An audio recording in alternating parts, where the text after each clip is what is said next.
Take two. So, welcome everybody. We'll call this annual meeting of Stephentown Memorial Library to order at 7:06. For those of you who don't know me, my name is Jennifer Peabody. I'm president of the board. And for those on Zoom, if you want to stay on mute while you're not speaking, while there's presentations going on, that would be great.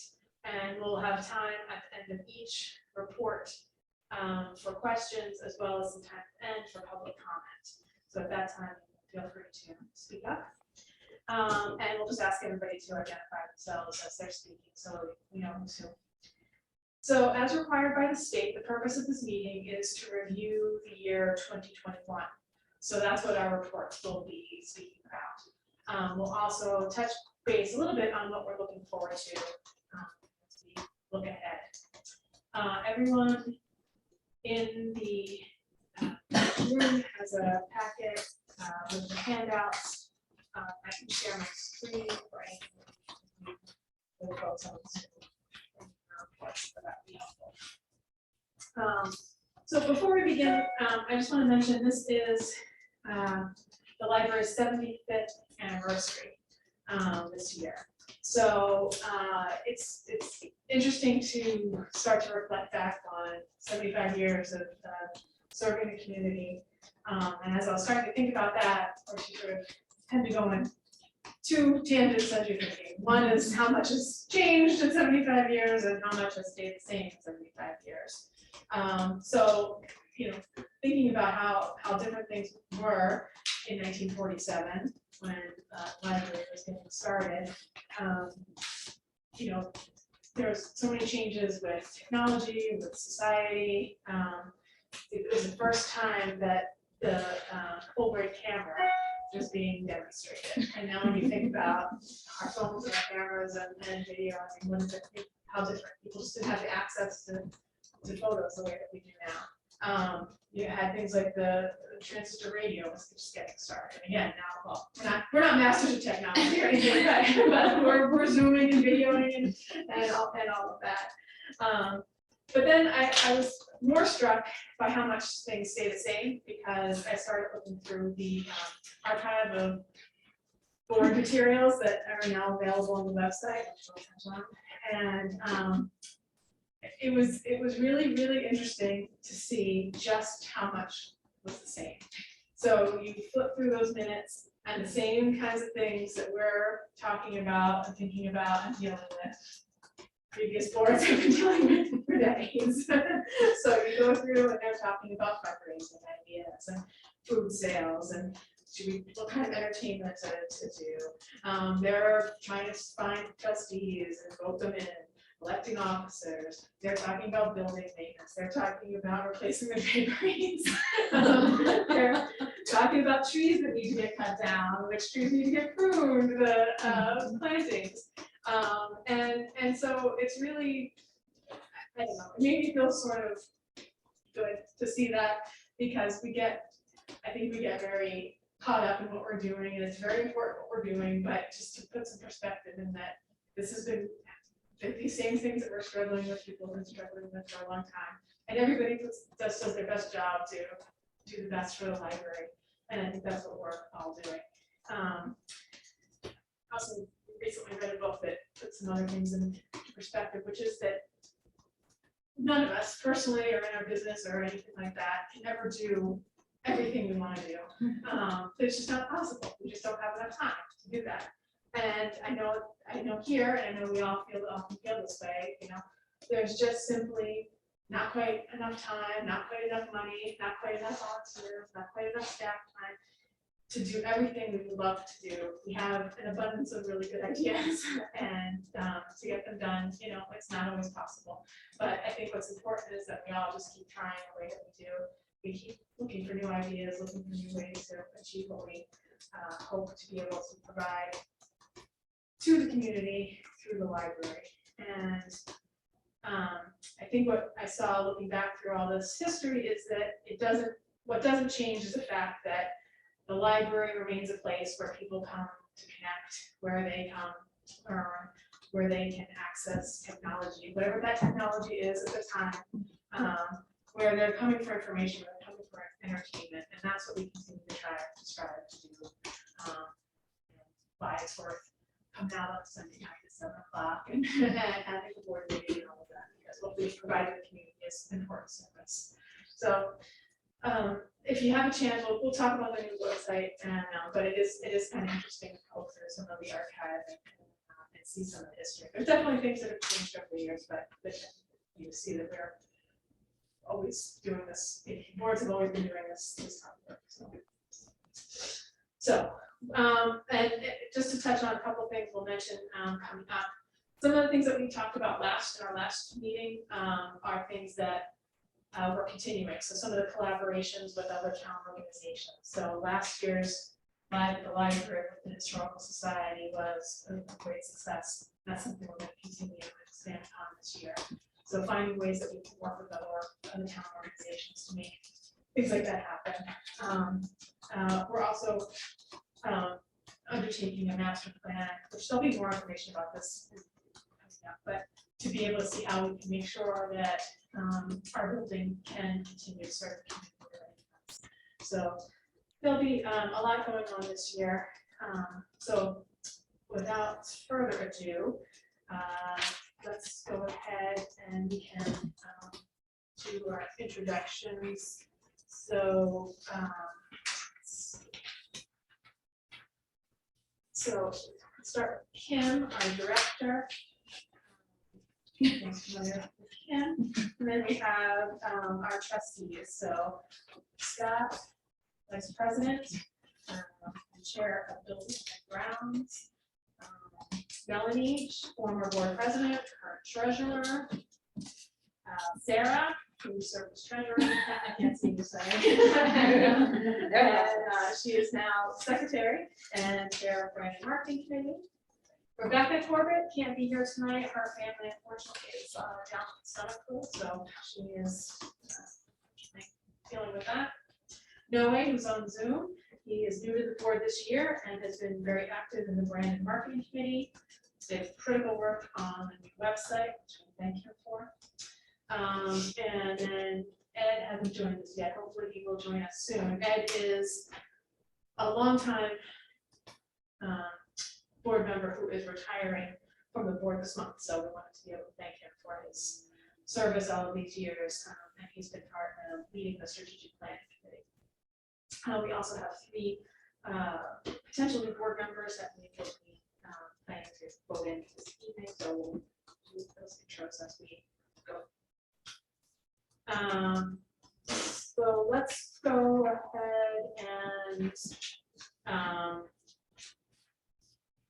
move forward with the approval of the minutes from the last year's meeting. So can we have a motion to approve the minutes? We should all have that. I'll make a motion to approve the minutes from the 2020.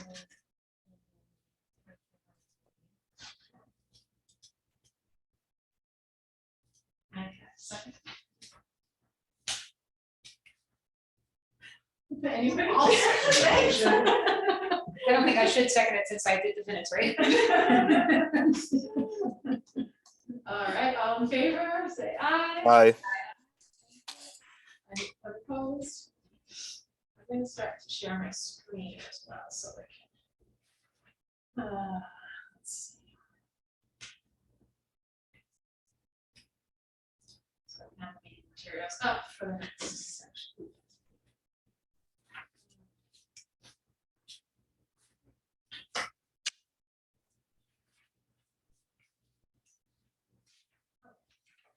All right, so next we're going to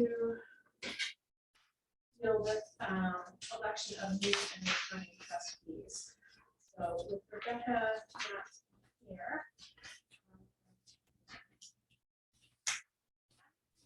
I guess I shouldn't do it if I'm one of them, right? Melanie, would you be kind enough? I've got the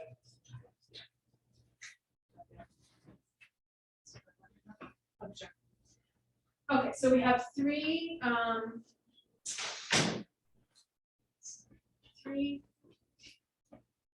3 nominees for election to the board, and then you have 3 open seats that will be filling. So. There's no way. Yeah. Okay. So Noah Gonzalez was appointed to the board in July 2021 to fill a vacant seat. Today, he's up for election to serve the remainder of that term, which ends on April 30th, 2025. Are we going to vote on these as a whole slate? Just keep going. Yeah. Jennifer Peabody was appointed to the board in December 2020 to fill a vacant seat on the board. Last April, she was elected to serve the remainder of that term, which ends April 30th, 2022. Today, she is up for election for her first term ending April 30th, 2026. Scott Weiner is up for election for his second term ending April 30th, 2026. Maybe we should do that these first. 3 and then do the 3 open. Does that make sense? Can I make a motion to re-elect all 3, Roy, Jennifer, and Scott to their terms as previously listed? I second the motion. All in favor? Aye. Motion carries. And then our open seats for the Stephentown Memorial Library Board of Trustees, we have 3 open seats for the board, and we can also accept nominations from the floor, which it seems like we don't have tonight unless we would like to make one.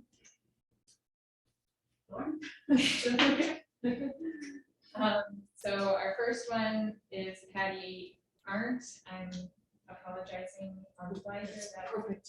Thank you. To serve the remainder of the term ending April 30th, 2023. Kim McMahon to serve the remainder of a term ending April 30th, 2025. And Ari Lake to serve a first term ending April 30th, 2026.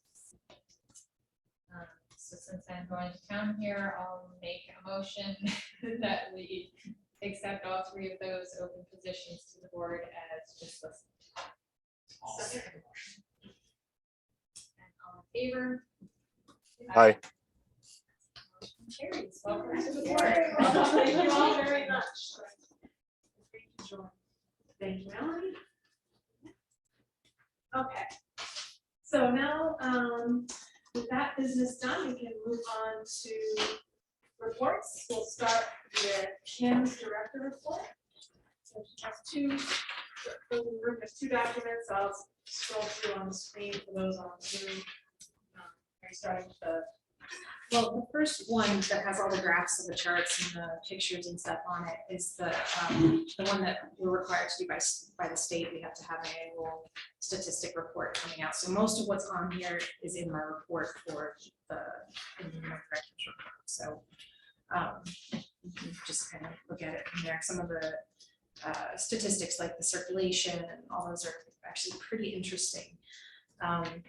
We have had, so as of, I could go through all of the collection stuff, but I'll just tell you one of the interesting things was that we are seeing an uprise again in people coming to the library and also checking books out, checking DVD, all different types of items out. We've had a 49% increase in the amount of physical materials that we've put into this list to this system, which then helps us also circulate more materials out of our library itself as well. So in terms of circulation, we had a 20% increase from 2020, which we should have expected, seeing as how we were closed for half of 2020 because of the pandemic. What I was interested to see was that we had an actual tiny slight 2% decrease in our ebook circulation, which I'm not sure why. It was kind of interesting to see, but it was, it's a minimal amount. So, but our ebooks were definitely still the largest amount of collection that was circulated. The next largest was the DVDs, which was 16% of our collection. And then the third largest was the adult fiction, which is 15% of our circulation. So let's see, you guys can read through, and we have, we added 101 adult fiction, 91 adult nonfiction, 88 DVDs, 162 juvenile fiction, 30 juvenile nonfiction, and 39 young adult fiction books. And Upper Hudson has increased, everybody has put more into the pot for ebook or for e-content. I should just say ebooks because it's e-content with it, which is books, audiobooks, movies, music, and magazines. So we're up to now, we have access, everybody in this library has access to all of that stuff, which is 138,482 actual items that you can get limited access to. So we, in 2021, SML patrons checked out 4,276 electronic materials altogether. So, I mean, it was about the same as what it was last year. In 2020, it was 42% of our total circulation, and this year it's 35% of our total. We have, as for card holders, we have about 1,500 people who have cards. Out of all of those, however, we have 804 who have expired cards. That has since changed because of the big mailing we did, but we finished that in 2021, so that'll have to be in my report for next year. It actually happened in 2022 when it finished, so. But just so everybody knows, we are getting, we did a huge mailing and we're able to get quite a few people who had expired cards to come back to the library, which was really a nice thing to see. Some people were actually very happy about it, about getting my little letter.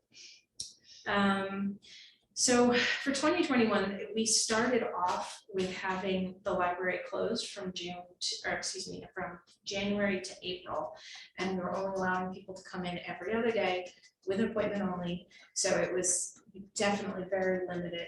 However, when we finally started coming back up again, I write down these notes, the numbers of people coming back in just started coming back to a great amount. So people are still wanting to come here. We still had curbside visits. So from January to April, our curbside visits were 306 people who asked for visits to get materials, and only 288 people came into the building. And then from May to December, we've had 4 curbside visits and 3,290 people coming into the building. So I think that our numbers are definitely coming back up, which is great. For the the year of 2021, we did require masks for all patrons and staff. And that was obviously more COVID stuff. So we go to programming.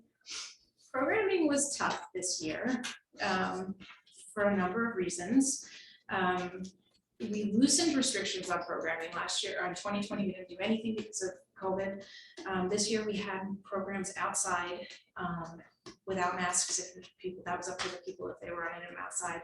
We did not have anything here in the building until December, and then that changed within 2 weeks. So people did attend our programs, though. It was a pretty.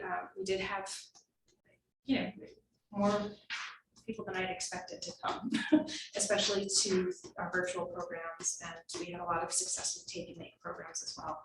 So in-person programs, we had 69 programs, which when you look at that number, it's like, wow, it's a lot of programs, but that counts. I get these statistics from our New York State website, or not website, but our New York State annual report, and they say that you have to, you count. So if I have story time, every story time that we have counts as a program. So if I had 5 story times, that's going into the number of programs that we had. But we had 897 people who actually came to our programs, the ones that were outside, and all the different groups that we had. Our online, we had 12 online/virtual programs.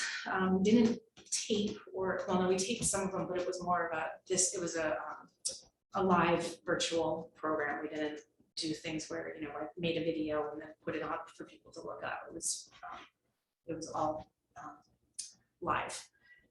We had 306 people for that. And then we did 9 take and makes, which is about 1 a month, given with a couple months off. And we had 276 families who took our take and makes, which I thought was great as well.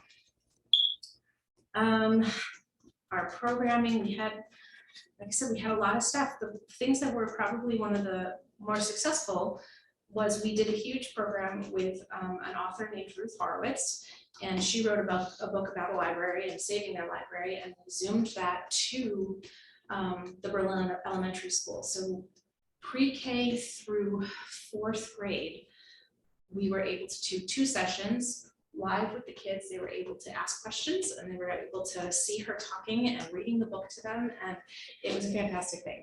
Everybody loved it, and they had a great time. And it was one of those, it was a great interaction between us and the school. I think that kind of helped have some things happen. We've had our normal, we also did a preschool virtual visit where I had the preschoolers from Berlin. I read them a story, we did some stuff together, and then I took my computer and walked around the library so they could see the building.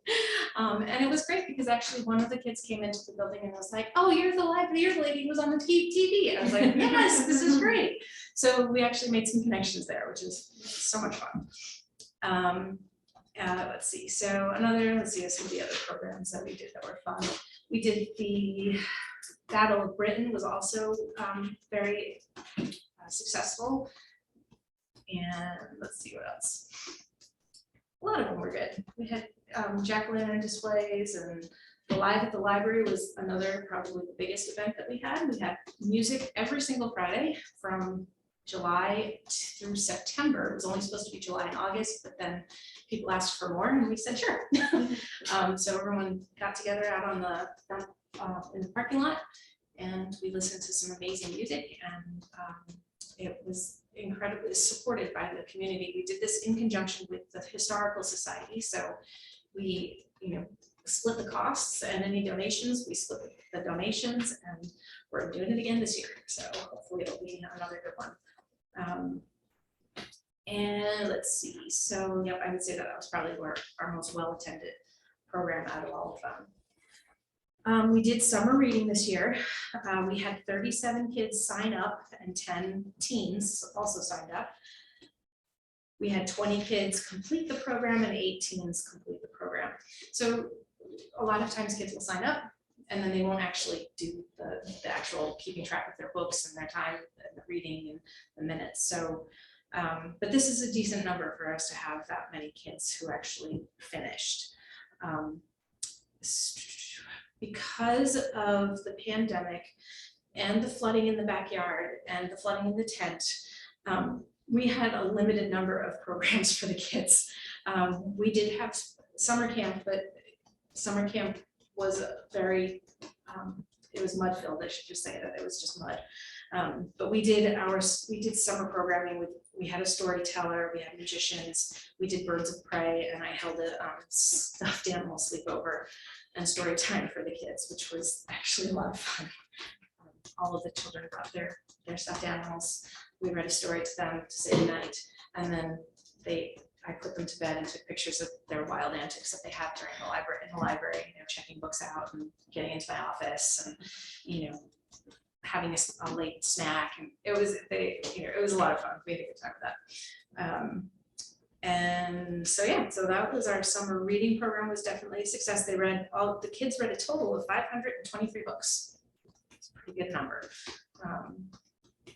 And whether or not they read the same book over and over again, or have mom and dad read the same book to them over and over again, doesn't matter. That counts as a book. And then other activities, COVID safety protocols were in place for the duration 2021. Masks were worn. We received only a handful of complaints about masking. I was surprised, grateful for. We had a lot of people who were very grateful that we had the requirements in the first place. So I have more people saying thank you than saying, you guys are crazy, why are you making us do this? So I think that was a good sign that we were being supported. Our plexiglass screens stayed in place, and cleaning was a part of all shifts for different, the protocols, wiping things down, and making all that stuff happen. We also had gloves available if anyone wanted gloves. So that worked out pretty well. And I should have taken this one part out. I apologize, because the census thing did not happen until, that wasn't last year. So I talked about Berlin and doing doing the preschool story time. We also created a brand new story walk in the backyard in our wild field area. Thank you to my two boys who helped me put that together because they were forced to, but they grudgingly helped. We had a lovely ribbon cutting ceremony for that. Daphne Jordan came, and we did have the superintendent of the schools because we at the time did have a story walk over across the street in the fields, but due to some communication issues, we ended up having to take that one down. So now the one we have is in our field, and unfortunately, it is also flooded. So if anyone wants to go back there, you should wear like muck boots because it's not accessible at this point. So one of the things to work on during 2022. But it was nice. We had the area brush hogged and made a little path, and eventually I think we'd love to put a garden back there and make it more like a kid's walk. And so that was fun. And we still do have the story walk at the crooked, at the Corkscrew Rail Trail. So that's still up there as well. Summer camp and summer food program were both held like normal this year. We did not have, the year before we did not have summer camp, and we only gave out food by like a drive up service. This year we were able to do it normally, and camp went very smoothly with the exception of the fact that it was very wet, very muddy and flooded. But I have to say the kids actually, they're in the main tent. There's like a stream running through it because there's so much water, and the kids actually built a little bridge. So engineering, it worked out perfect. But you know, they didn't seem to care. They had fun. They were enjoying all of it. SML was able to hold a community survey spearheaded by Sarah, which was wonderful and got a lot of good responses. We built a set of stairs on the deck to allow easier access to the backyard, which is so wonderful to have now. We really appreciated that. In July, we had the issue with the electricity in our building. It was determined that NICEAG had accidentally damaged the conduit that was holding the electrical line between the building and the meter box. So we ended up without electricity for a little while. Mike Colleen was able to fix the problem, and NICEAG actually reimbursed us in full for the entire project. So it was great because that was like a $1,600 project. They reimbursed us with no issue. They didn't even, yeah, they didn't much of anything, just sent me a check. We entered into a master plan contract with Butler, Rowland, and Mays Architects, which I know sure we'll get to, but that was just another big thing that happened that year. Noe was able to start our new website, working on the new website, which has been a huge process. And cannot say thank you enough for all of that. And we also adopted our new logo, which we'll talk about too. So it was a wonderful, we came up, I think, with a nice logo that came out really well. And I know that other people are going to talk about that, so I won't go into too much. I think that's it. Yeah, that's it. Unless anyone has any questions. Any questions for Pam? Zoom questions? So, moving on to Melanie, the treasurer. So 2021 was still a challenging year in the world and in the library for our access to the community. We finished the year on a very positive financial footing. Our annual town funding continues to give us a secure base to operate from, and our annual appeal and donation fundraising throughout the year has continued to exceed our expectations. Each year we've been able to align our budget a little more closely with our strategic planning and saving for our goals of public service and building and grounds maintenance. So that's been something that we're working on every year and getting a little bit better and more specific at each year as we go along. So just a few things of note on the report that everybody should have in front of them. Some big differences in the budget versus how things actually worked out through the year. The first thing of note is our annual appeal raised quite a bit more money than we were hoping for, so that was a great success. And then the line under the annual appeal, library operations, miscellaneous income and interest, is a similar thing. We got a lot of donations throughout the year that were unsolicited, which was a great support for the library. And there's also some money in there from the CARES Act. We were able to secure a grant that helped pay for, well, it did pay for the townwide survey. That was a great success, and we got a lot of useful information out of that. Moving down into our expenses section, something of note there that was a difference from what we were expected on our fundraising and marketing expenses line, kind of near the bottom of that list. Some things that we didn't plan at the beginning of the year.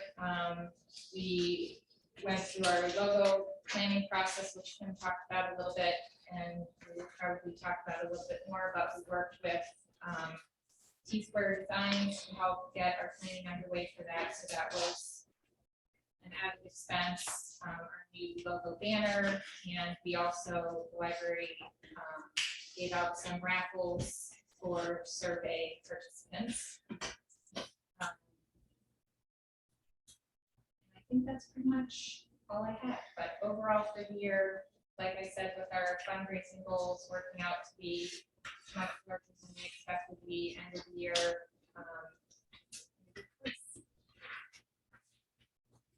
Any questions from Melanie? So next up is the youth commission report. So I can just touch on that since Rebecca's not here. She put together, you know, put together a nice report. And Kim has touched on a few of the things that are of note. So just for those who aren't familiar, so the youth committee is a committee that works in cooperation with the town. So it's not really about all of like planning all of the programs that the library puts on for kids. It's really about some specific activities that the town supports for the children in the community. So the youth committee organizes the Halloween party, the Easter party, summer camp, and then some specific team activities.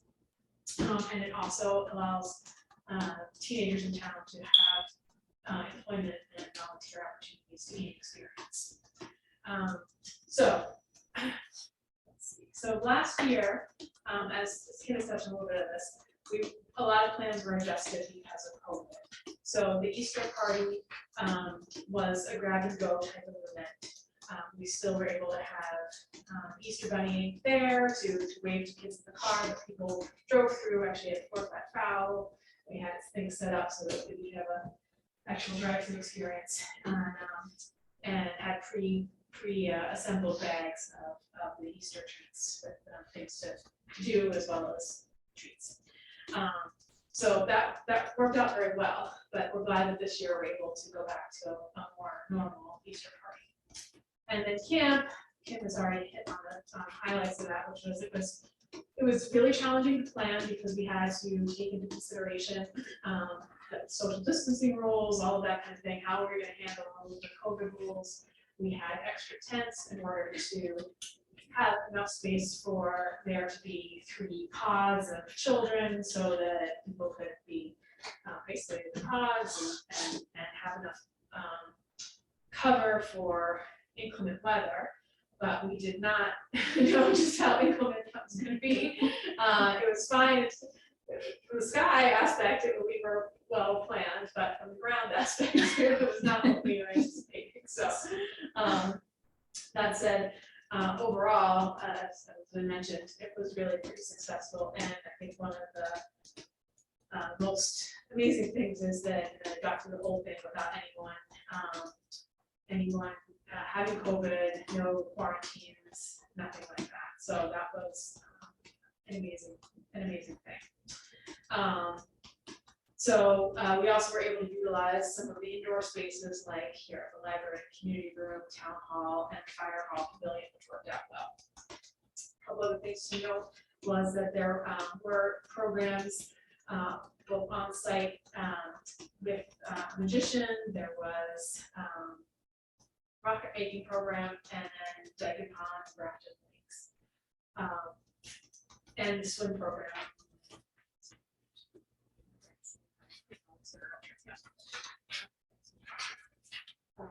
So 10 children participate in this program this year.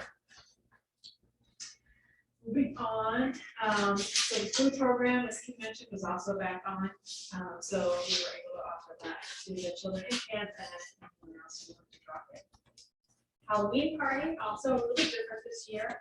At the fire hall, but instead of trying to fit everybody inside and do it with the social distancing and such, it was spread out all across the lawn at the fire hall.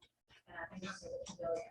So trunk or treat was still available, but there's also outdoor games, crafts, and we had different photo opportunity along with the Halloween contest. Photo aspect, I think, was fun, and judging will be a little bit more challenging with doing it that way. When technology works, it's great. When it doesn't work, it's Right. But I made it work. Enjoy getting that hand photos. And then, so as we look ahead, so we're in the middle of planning the Easter party.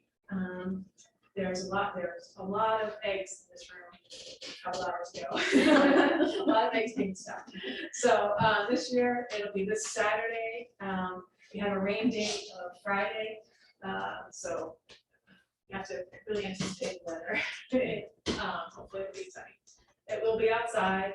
We'll have maybe a couple things indoors. Easter Bunny will be coming on the fire truck, and it'll be more like our previous Easter parties. We'll also have a raffle for kids. It'll be free. There'll be a raffle for adults with some good local cheese and wine and Norte gift certificates and such. Summer camp planning will be beginning. We're hoping that will be more back to normal. We'll be able to do some more field trips, more visiting programs. And then teen nights, which is another one of the things that the food committee is very involved in, will be starting up again. So it's usually things like activities, pizza, social time. So that'll be getting started again as well. And Rebecca ended by saying she's proud of the way we're able to come together and problem solve with the challenges of the past year. And I wholeheartedly agree with that. A lot of creative thinking to try to keep things moving, but also safe. I think we were able to achieve both things. So that's up to Rebecca and the youth committee on that. Any questions on the youth committee? Next is Sarah. Just a moment. Okay, so onto the logo, which we've been talking about a little bit already. So what was our rationale for doing this brand refresh? If you take a look at the logo, we really felt that it was pretty old-fashioned and basic and wanted to modernize it.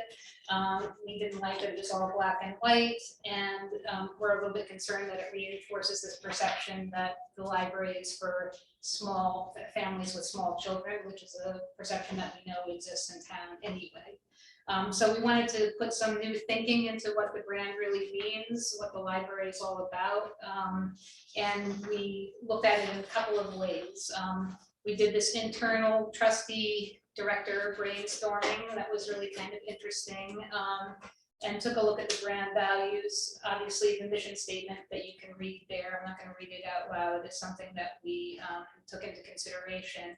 But then we did a little survey thinking about what the brand benefits were, and we thought that they were about opening minds, connecting the community, the people in the community to one another, providing a safe space for people, providing resources and access to information, and connecting citizens in various activity groups like Mahjong and the book club and the many other things that we do with children. And providing a center for the community. One of the things that people say about Stephentown is it's kind of lacking a nice town center, which many other towns have. So we think that the library provides that to some degree, and being the heart of the community. From a personality standpoint, we think of the library, and this is our perspective, obviously, as really welcoming, homey, friendly, and inclusive. We think it's quaint and accessible, and we also know because of the Memorial Library history that we want to remain preservationist and connected with the past. And we want to communicate that we serve the entire community. There's a little bit of a perception that maybe we tend to be more lefty than some of the other organizations in town. So we want to make it clear that we're nonpartisan, that everyone is welcome, including older children and older people. It's not just for little kids. And that we connect the community with important resources and literacy and learning in all kinds of ways, not just books.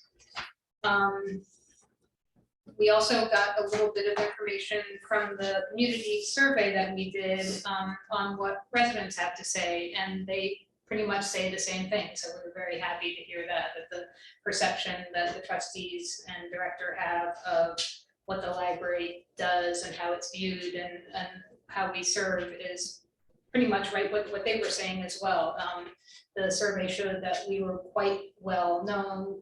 A high percentage of people are aware that the library exists, and a very high percentage were very favorable toward it. So that was good. And then we asked, for some verbatims, what people thought about it, and they said that it was the center of the community. It offers great programs for people of all ages. Excellently run organization, lots of kudos to Kim and the staff for being friendly, competent, accommodating, resourceful, and lots of people mentioned the programming that the library does and how useful it is for their families or themselves. So that was great to hear. At one point, we had sort of considered changing the tagline, Access, Connection, Community. But then after hearing this feedback and thinking what we saw the library to do, it seemed actually that was pretty much right on, that was it, Access, Connection, Community. So we decided to retain that. Another thing we wanted to do is to sort of freshen things up with a more interesting color palette. So we went for this springy kind of color palette. And we wanted to draw in the stained glass that, I don't know if you've noticed it when you walk in that way, that there's this beautiful stained glass that was donated by, I don't know, Tony Beverly. And the colors in that stained glass are beautiful. We wanted to pull them in, which also communicates some of SML history. So we went through many iterations of the logo, and we came up with the new Bluebird logo. So that includes the stained glass coloring and the stained glass as a frame. Jen actually was the one to suggest the Bluebird as something to incorporate into it. And I loved it right away. And over time, it seemed that people did as well. So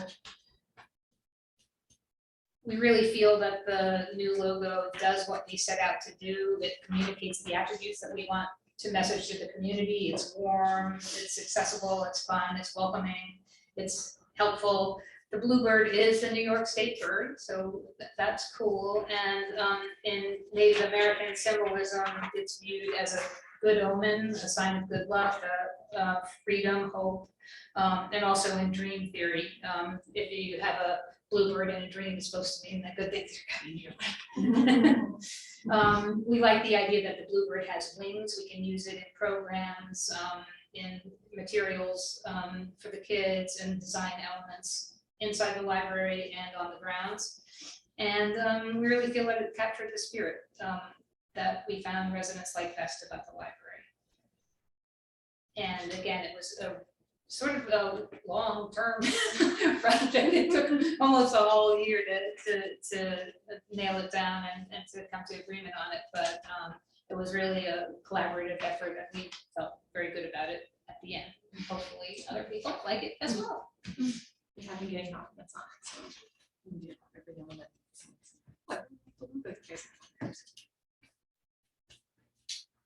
Questions for Sarah? So, next up is a little update on the website. No, I think I didn't set this up right to make you share your screen. So I'll just pull it up here and then I'll pull it up. We'll have it here up in the room. If you just want to talk about, and we can show some specific pages. Does that make sense? Sure. Can you guys hear me? Yes. Okay, perfect. So this is the almost finished website. It still has a lot of tweaking to be done. This is the third iteration of the site at this point. We've had several bumps along the road in which, unfortunately, 2 times the site was erased or partially erased, and everything has had to start from scratch. But I'm quite happy with the fluidity and the content that we have up to this point. In discussions in the marketing committee, we wanted our website to be very user friendly and have a direct connection to different links and things like that. And I feel that it really embraced all the things that we needed. On the screen right now, we're seeing the main page. And on the left, on the right, sorry, there are links to the catalog, to the accounts, and to the contact us page, which we thought that were, one of the first things that people would look for when accessing our site. Followed by that, lower, there are some quick links also as some quick icons of things that people might be interested in accessing very quickly. Right now we are seeing the desktop version, but the website, I also programmed it to be mobile accessible. So whatever you're seeing here, there is a mobile adaptation that can be seen on your cell phones or your tablet. So it doesn't matter where you're opening our website from, it'll be able to adjust and work accordingly. If we keep on scrolling down further, there's a section about new, any library updates or news. And down in the bottom, the footer, we wanted to really embrace this space to take a moment and connect our users to the community with several links for organizations within Stephentown, links to our library policies, to our state, to our county. There's also a link to our historical archives, and there's information about contact information, including our social media links down in the left. And on the right, we can see how to support the library and the hours of operation. So this part was very important to us because in our previous website, it was a bit convoluted and a little, too crowded. And we wanted to bring something simple, something that would be clean and that would be more user-friendly. There are different tabs on the top, the home, about us, events, gallery. In the about us section, there are several drop-down menus in regards to the board, the staff. It also includes the historical archives and several other places where important information about the library will be hosted there. The events tab is another great resource. It was something that we were lacking in the previous website, but we wanted to restructure the way that we were presenting our events to the public. And if we can scroll down a little bit, now listed in chronological order. People are able to click on any one of these events and will access more information about them. There's also a section where you can change from list view to month or activities by day. This featured calendar also allows you to integrate whatever activity is going on in the month into your own either Google Calendar or Apple Calendar. So that is something very nice to have. The next two tabs, the gallery and the library news. The gallery is essentially where pictures and things for the library will be. Right now, it does not have any content. We're still working on that. Same thing with the library news. The last tab is the contact us page. This is also something that was very important to us because it is what lets people know where we are or how to contact us.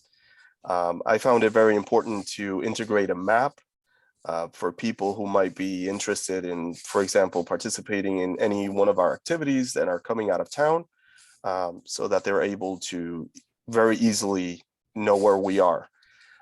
One of the integrations that was very modern that I added was that if you click on the phone number, if you're using your mobile device and you click on the phone number on the contact us page, it will automatically dial using your mobile phone.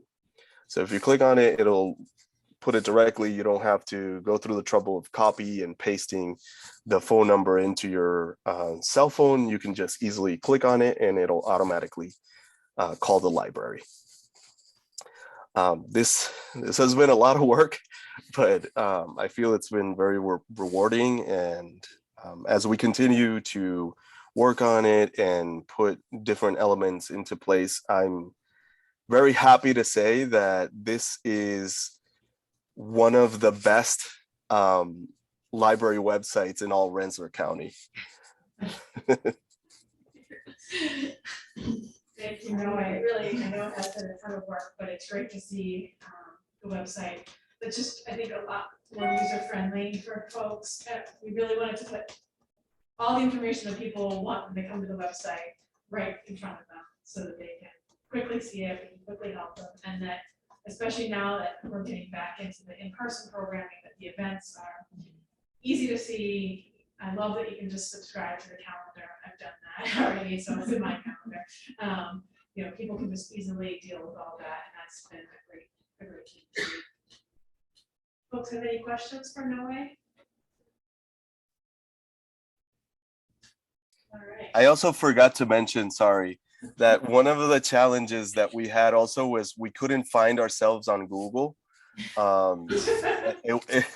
It was a nightmare, but right now I'm grateful to say that once you search for Stephentown Library on Google, we're the first option that pops up, and that makes me very happy. And that really is really important. So thank you for fixing that. We all know we all Google ourselves from time to time. So now when you Google the library, you'll get the The results. actual website, well, yeah, it used to be the Facebook page. Yeah. It showed up, so. But also follow us on Facebook and Instagram. Oh, and we have a YouTube channel as Yes, well, which is also connected to the website, so. Definitely worth checking that out because we have recorded several of the programs like the Battle of Britain programs, the recent talk with Diana Clark on moving in the military, which is really interesting. So those are available for watching. Okay,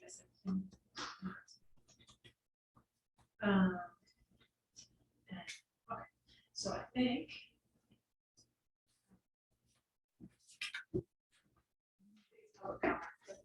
Okay, so this is the time for the public to share your thoughts, ask questions. Pressure's on, Scott and Toby. Public rests. This is former president, public, so that's. What worries? Is Toby still on? He is, yeah. But no sign of comment. Originally, we had hoped for Pat Flint to be able to deliver a little brief history of the library in honor of its 75th anniversary. Unfortunately, she had some stuff come up, that didn't happen. I don't know, Kim, if you want to share or we just want to reference the fact that we are going to be having that on the website. Yeah, we are coming up with, so the history that we had that was up on the website was pretty old. There's some things in here that say things like, oh, the yellow building that the library used to be in is still standing. Well, it's not. But one of the things that I did find out that I was very interested to hear was that 1924 is when the library actually became a library. It wasn't associated with the state yet. It wasn't a part of the library system, but in 1924, the Home Bureau created the library for Stephentown. And it was located next door to the Vanderbilt House, which is no longer there. And it was also in a back room of a feed store. And I guess it must have been yellow. The books there, it was there until the 1940s when the war happened and they had to close it because they couldn't afford to keep it up anymore. And then it ended up being, so let's see, it was interesting because they did give money back to the libraries later on. And then in 1946 is when the library as we know it was formed. It was first over in a building that was next door to the funeral home. And unfortunately that building burned down. I don't think books were lost though. I think that we had already started a moving process, but I have to find out from Pat a little bit more information about that. And then after from there, it went to here where the town hall used to be. It used to be the school, then it was a town hall. Now it's a library. So this building has gone through a lot of great changes. But the library is a memorial library in honor of the people who served and fought in World War I and World War II. It's dedicated to be a memorial towards a living memorial for all veterans in the Stephentown community. So that's one of the things that we've tried in the recent past to try and remember and reconnect with that sentiment. So on September 9th, 1946, a group met and they organized the Stephentown Library. 7 trustees were elected and the names of 50 men and women who served in World War I and 104 in World War II are shown on the plaques that you see over here. So these are the roles of the people in this area who served and the library is dedicated to. So it was definitely, it's got a very long history and I don't know all of it, but that is some of the stuff that I did find out, which was interesting. So, and apparently with George, I don't know if anyone reads George Holcomb and does this, the paper that looks at the paper, but he actually mentioned in 1810 that he stopped by a person's house who had a great library of books and borrowed books from them. And then, but nobody, that house was sold and no one really knows where that private library went to afterwards. But that was like the very first library in Stephentown. Was this private owner who let people borrow books. So that's pretty much all I have for that. But hopefully maybe we'll do something else at some point. So yeah, we're going to plan a few more 75th anniversary type things through this year. We'll have another opportunity to have something with the Historical Society about that. Yeah. And then we'll have some more updated information on the website. So. Okay. That's the last item on the agenda. So it's just time to make a motion to adjourn. Does anyone have any last comments, thoughts? All right. Thank you everyone for turning out. Can we have a motion to adjourn? I so move. All right. I'll second. Thank you. All in favor? Aye. Aye. Thank you, everyone. See you next year. That has in like 2 weeks. All right, I'm gonna end the